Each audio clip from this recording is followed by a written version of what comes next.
Satu, dua, tiga. Bismillahirrahmanirrahim. Assalamualaikum warahmatullahi wabarakatuh. Jadi, kami dari kelompok 1, mata kuliah dasar agrikultur. Jadi pada kesempatan kali ini, kami akan membahas mengenai review artikel terkait peran ilmu perencanaan wilayah bagi pertanian di Indonesia. Mungkin untuk anggota kelompoknya bisa di next.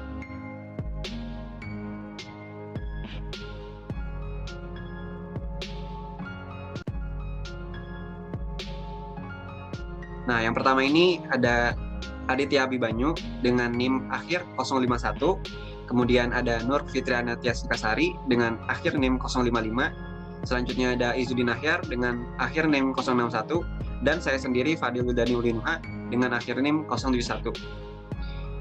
Mungkin langsung saja untuk pembahasan akan dijelaskan oleh saya sendiri. Baik, mungkin seperti yang sudah kita rasakan dan kita ketahui bersama bahwa dampak COVID ini, dampak yang diakibatkan oleh COVID ini terbesar terjadi pada beberapa sektor usaha seperti perdagangan dan pariwisata yang mengakibatkan mulai dari pendapatan wilayah suatu kota berkurang, terus ada turunnya jumlah lapangan pekerjaan dan meningkatnya angka kemiskinan. Nah, namun di tengah mewabahnya virus ini, sektor pertanian ini justru menjadi pengaman dalam menghadapi wabah penyakit ini.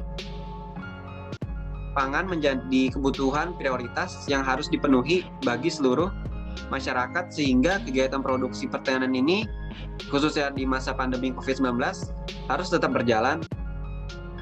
Dan dengan adanya wabah virus COVID-19 ini, itu menjadi tantangan tersendiri bagi sektor pertanian dalam menyediakan bahan pangan yang sehat dan cukup untuk seluruh masyarakat.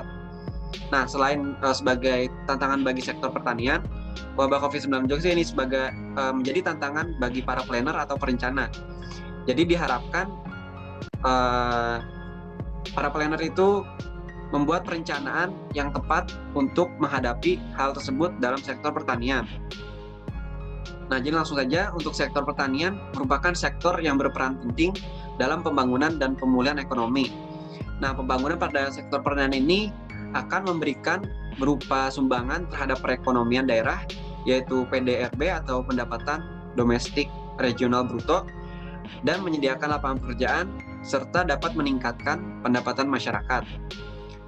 Kemudian untuk ilmu perencanaan wilayah merupakan ilmu yang mencakup suatu analisis yang sangat luas namun terpadu. Nah, maksudnya itu terkait berbagai faktor kemasyarakatan seperti mulai dari bidang ekonomi, sosial, budaya, dan politik yang berpengaruh pada kegiatan pembangunan serta pengembangan suatu wilayah kota.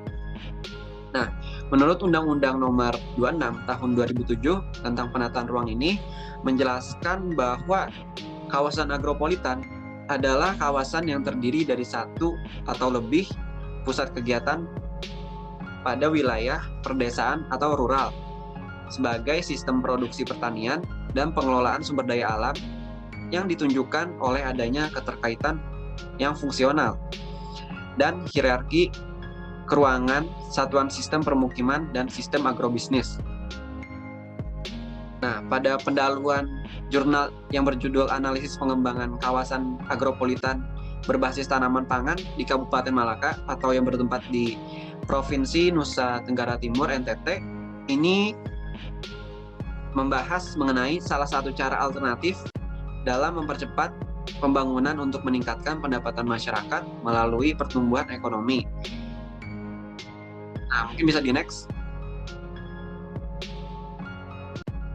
Berdasarkan potensi kewilayahan di Kabupaten Malaka, ini tuh termasuk salah satu kabupaten di wilayah perbatasan yang memiliki pengembangan lumbung pangan yang berorientasi ekspor, yang berfokus pada jagung ya. Maka dari itu, program pembangunan pertanian ini diharapkan dapat mewujudkan kawasan agropolitan yang salah satu kebijakannya itu yang relevan gitu dan dapat dikembangkan di Kabupaten Malaka itu tersendiri. Nah, kemudian untuk salah satu pendekatan terhadap permasalahan pangan di Kabupaten Malaka yaitu melalui kebijakan pemerintah daerah yang berfokus pada pembangunan pertanian. Nah, adapun kebijakan dari program pemerintah itu salah satunya pengembangan kawasan pertanian dengan perwujudan kawasan agropolitan yang terdapat dalam rencana tata ruang RT RW Kabupaten Malaka dari tahun 2017 hingga 2037.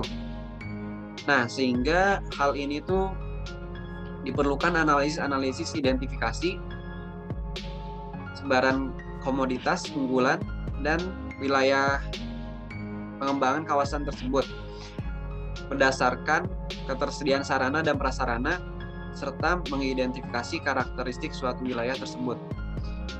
Next. Nah, mungkin untuk pembahasan selanjutnya bisa dijelaskan oleh Izzuddin Ahya. Nah, baik ya, saya lanjutkan. Yang pertama abstrak. Jadi dari jurnal tersebut, abstrak ini berisi mengenai potensi tanaman pangan berorientasi ekspor yang ada di wilayah perbatasan Indonesia, tepatnya di Kabupaten Malaka, Nusa Tenggara Timur, yang dia ini sebagai wilayah sentra jagung. Nah, oleh karena itu dilakukan penelitian sebagai penentuan wilayah pengembangan tanaman pangan di Kabupaten Malaka. Kemudian tujuan penelitian pada jurnal ini yaitu untuk mengidentifikasi wilayah pengembangan kawasan agropolitan yang ada di Kabupaten Malaka tadi berdasarkan ketersediaan sarana dan prasarana pertanian yang ada di sana. Untuk metode penelitiannya kemudian yang digunakan yaitu adalah metode kualitatif berupa data primer melalui survei dan wawancara serta data sekunder dari literatur dan instansi terkait.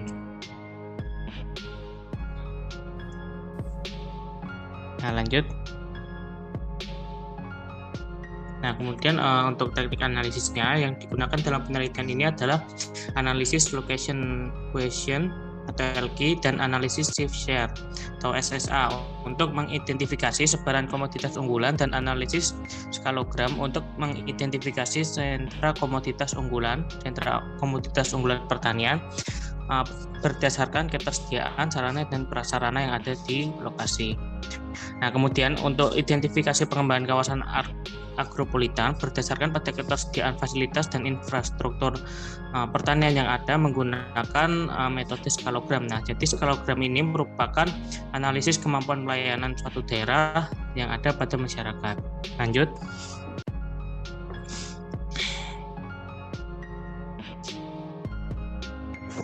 Nah, ini merupakan hasil pembahasannya. Langsung lanjut.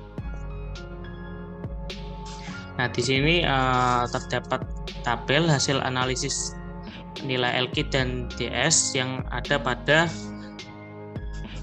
Kabupaten Malaka setelah dilakukan penelitian. Nah, jadi di sini terdapat data sebaran data hasil pertanian yang didapat dari beberapa kecamatan dari keseluruhan kecamatan di Kabupaten Malaka. Nah, jadi bisa dilihat di sini terdapat nilai LQ dan DS.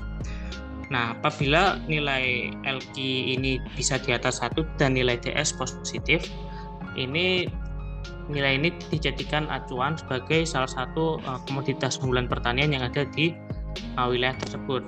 Nah, di sini dijelaskan bahwa apabila nilai LQ di atas 1 dan nilai DS-nya positif, ini menunjukkan bahwa komoditas pertanian dalam satu wilayah tersebut memiliki keunggulan komparatif dan kompetitif.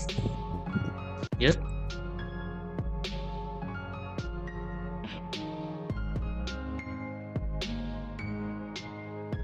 Baik, yang selanjutnya akan saya bahas. Berdasarkan data yang didapatkan dari hasil pembahasan, diketahui terdapat 6 jenis tanaman pertanian yang berada di Kabupaten Malaka, berupa jagung, kacang tanah, padi, kacang hijau, ubi kayu, dan ubi jalar. Selain itu, hasil pertanian yang memiliki nilai komparatif dan juga kompetitif tersebar sebagai berikut. Tanaman padi yaitu di 3 kecamatan, yaitu Kecamatan Malaka Barat, Kuliman, dan Malaka Tengah. Kemudian kacang hijau di Kecamatan Kobalima, kacang tanah di Kecamatan Sasitamean dan Kecamatan Kobalima Timur, ubi kayu di Kecamatan Wewiku dan Kecamatan Iyo Kufeu. Lalu yang terakhir ubi jalar, yaitu di Kecamatan Rinhat dan Kecamatan Kobalima Timur. Next.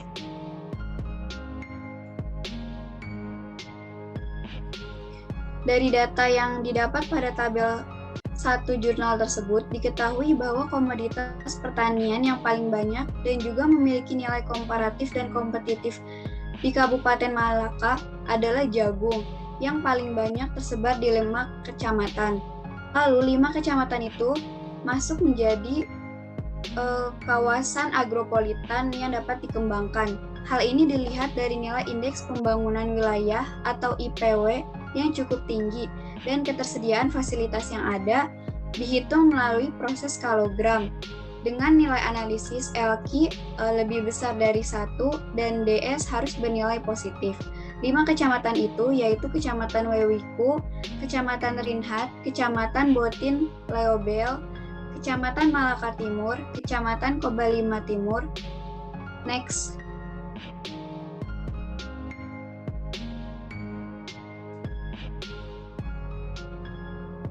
Lalu yang selanjutnya, kelebihan jurnal yang telah kami analisis ini, hasil identifikasi yang ada pada jurnal sudah cukup baik karena didukung dengan data-data yang didapat dari lapangan dan lengkapnya tinjauan pustaka dari para ahli serta rumus analisis yang mendukung.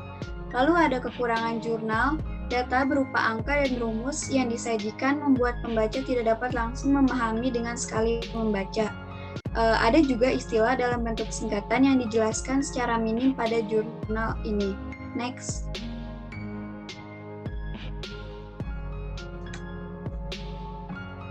Baik, dengan pemaparan yang tadi sudah dipaparkan, kami menyimpulkan bahwa pertumbuhan ekonomi yang diimbangi dengan dukungan adanya komoditas unggulan, maka dapat menjadi potensi bagi sebuah pembangunan wilayah dan masyarakat daerahnya.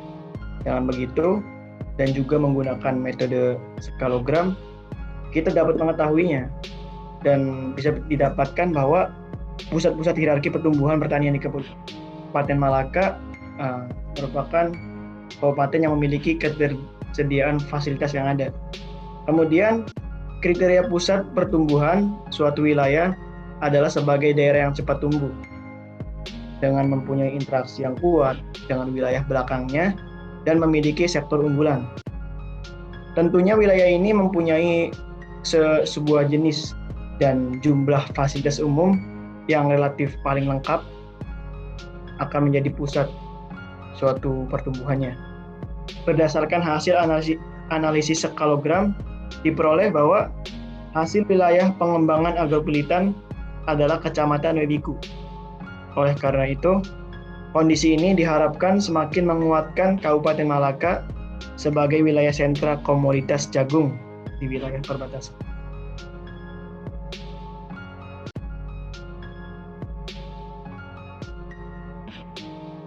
Baik, mungkin cukup sekian yang dapat kami sampaikan.